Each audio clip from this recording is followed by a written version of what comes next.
Hi, Boa. Welcome to 10 Minute Talks. I'm Harshadeva. Today, I am delighted to welcome Samra Khaksar, a strategic studies researcher and youth advocate from Pakistan. Zamra's work focuses on South Asian security, conflict resolution, and international affairs. Her research has been published by the Institute of Strategic Studies Islamabad and other leading policy platforms. She has also addressed the 61st sessions of the United Nations Human Rights Council, sharing her perspectives on issues of global importance. Professionally, she has been associated with the Senate of Pakistan and the Ministry of Law and Justice, contributing to policy research and public dialogue. Above all, she is passionate about youth empowerment, peace building, and creating opportunities for meaningful engagement between young people and policymakers. Samra, it's a real pleasure to have you with us today. Thank you, Samra. Thank you for joining me. My first question is the South Asia is home to one of the youngest population in the world.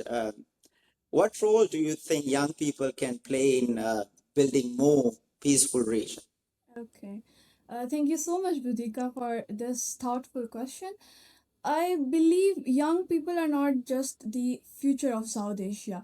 They are already shaping its present. With nearly two-thirds of our population under the age of around about 30, youth have the potential to become more powerful agents of peace if they are given meaningful opportunities.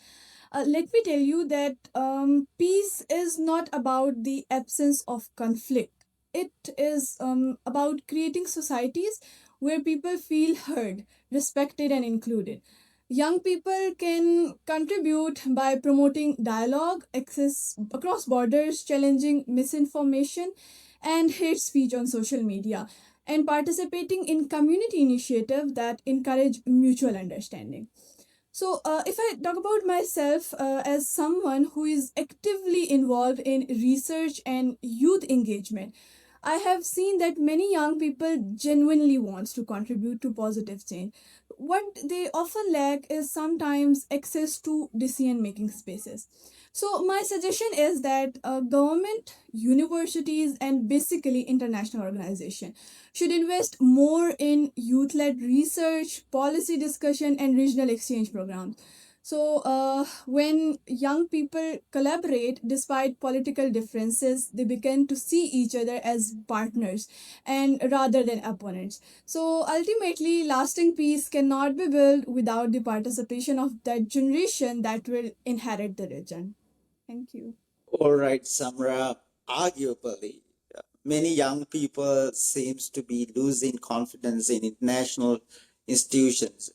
Why do you think that is, and what reforms are needed for these institutions to regain credibility in promoting peace and human rights?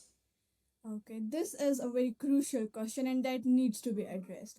So, from my side, if I talk about myself, I think the declining trust comes from a growing perception that international institutions are often inconsistent in applying the principles they promote.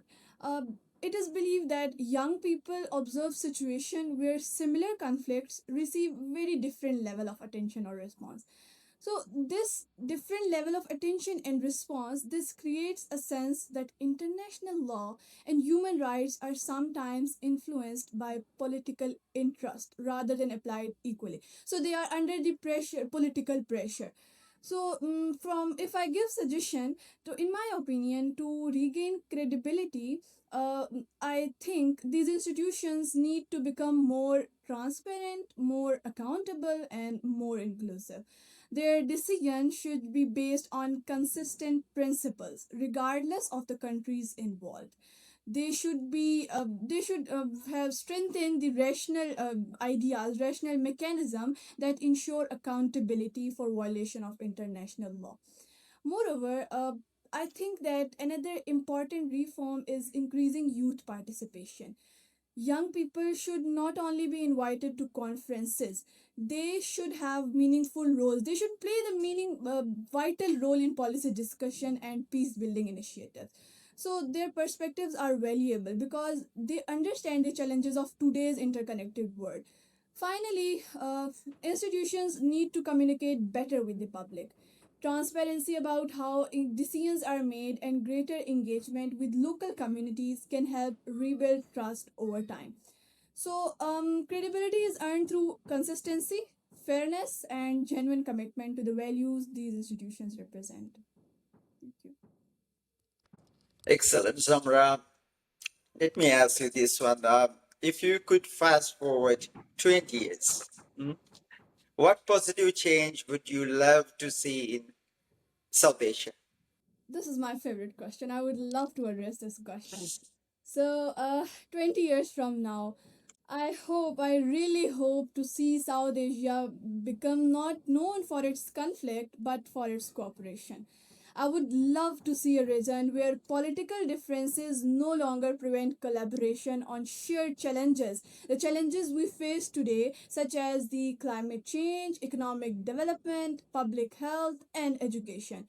So many of these issues affect all our countries, regardless of our borders. So addressing them together would benefit everyone. I also hope to see greater opportunities for young people, the youth, especially the women, to lead in politics, research, diplomacy, and innovation. Women are the most dispirited community that is being pushed aside. So I really wish to see women excel as we see the men in every field, just like males. Inclusive leadership strengthens societies and creates more sustainable solution. I want both of the communities, both the male and both the female, to work together and strengthen our societies. And another inspiration is stronger people to people connection. As I have discussed earlier, youth should be given the opportunities in policy discussions, academic exchanges, cultural dialogue, and regional research collaborations can reduce misunderstandings and help build long term trust between communities. Most importantly, I hope future generation grow up seeing peace not as an idealistic dream but as a practical and achievable reality.